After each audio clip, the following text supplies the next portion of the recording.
ప్రభు అయిన యేసుక్రీస్తు నామంలో మీ అందరికీ ప్రత్యేకమైన వందనాలు తెలియజేస్తున్నాను. దేవుడు మనకు అనుగ్రహించిన యొక్క సమయాన్ని బట్టి మనం దేవుని మాటను జాగ్రత్తగా ధ్యానిద్దాం.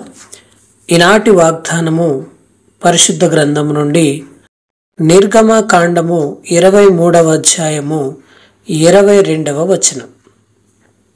అయితే నీవు ఆయన మాటను జాగ్రత్తగా విని నేను చెప్పినది యావత్తు చేసిన ఎడల నేను నీ శత్రువులకు శత్రువును, నీ విరోధులకు విరోధినయ్యుందును అని దేవుడు సెలవిచ్చుచున్నాడు. దేవుడి మాటలు దీవించునుగాక. ఆమేన్. ఈ వాగ్దానమును మనం ధ్యానం చేసుకుందాం. ఇక్కడ దేవుడు మాట్లాడుతున్నాడు, నీ శత్రువులకు శత్రువును, నీ విరోధులకు నేను విరోధినై ఉంటును అని వాగ్దానం ఇస్తున్నాడు. ఎప్పుడు? నీవు ఆయన మాటను జాగ్రత్తగా విని ఆయన చెప్పినది యావత్తూ చేసినప్పుడట నీ శత్రువులకు శత్రువుగా ఆయన ఉంటా అంటున్నాడు, నీ విరోధులకు ఆయన విరోధినై ఉంటా అంటున్నాడు.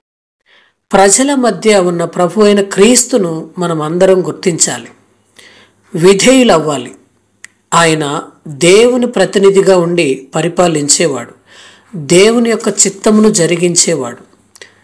తండ్రి నామంలోనే ఆయన మాట్లాడుతాడు, తండ్రి ఆజ్ఞ చొప్పున ఆయన జరిగిస్తాడు. కాబట్టి ఆయన ఆజ్ఞ చొప్పున మనం కూడా వెంటనే జరిగించాలి.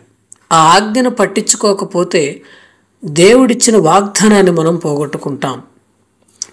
పరిపూర్ణమైన విధేయతకు ఎంత గొప్ప దీవెన ఉందో చూడండి. శత్రువుని ఎలా ఎదుర్కోవాలి, ఎలా ఎదురు దెబ్బ కొట్టాలి అనే విషయం నేర్పడానికి ప్రభువు తన ప్రజల మధ్యకు వస్తున్నాడు. మనలను దీవించే వారిని ఆయన దీవిస్తాడు, మనలను శపించే వారిని ఆయన శపిస్తాడు. దేవుడు తన ప్రజల మధ్య సంపూర్ణంగా ఉంటున్నాడు. వారి పరిస్థితిని చూసి చాలా జాలి పడుతున్నాడు. ఎంత భద్రత మనకు ఇవ్వబడిందంటే నిజముగా చాలా గొప్ప భద్రత. కాబట్టి వారు దేవునికే శత్రువులు అయ్యారని తెలిసినప్పుడు మన విరోధులకు ఇక మనం భయపడనక్కర్లేదు. యెహోవా మన పోరాటాలు తన చేతిలోనికి తీసుకుంటే మన శత్రు సైన్యాన్ని ఆయన చేతులకే విడిచిపెట్టవచ్చు. ఇక్కడ యుద్ధము యెహోవాదే. మన వరకు ఆలోచించుకుంటే మనకు శత్రువులంటూ ఎవరూ ఉండరు, లేరు.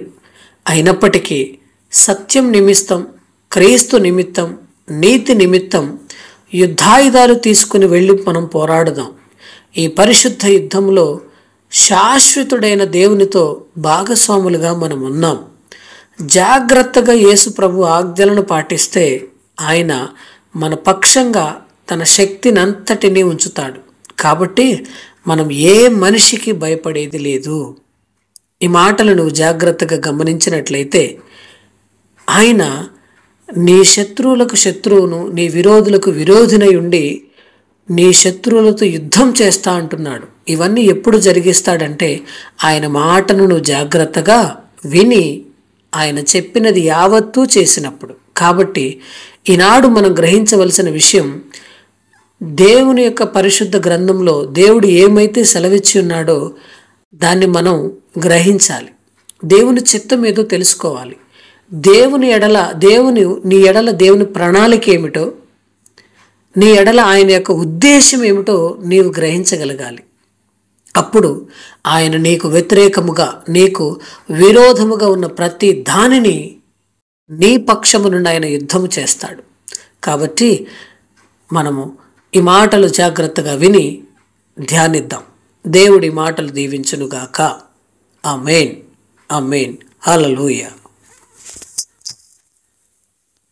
My dear brothers and sisters, ఈ మాటలు నిజంగా మీకు ఆశీర్వాదకరంగా ఉన్నట్లయితే మీరు వీటిని అనుదినము ధ్యానిస్తూ మీ బంధువులకు షేర్ చేయండి. అనేక మందిని దేవుని యొద్దకు నడిపించే పనిలో మీరు కూడా భాగస్వాములు అవ్వండి. దేవుడు మిమ్మును, మీ కుటుంబాలను దీవించునుగాక. ఆమేన్, ఆమేన్.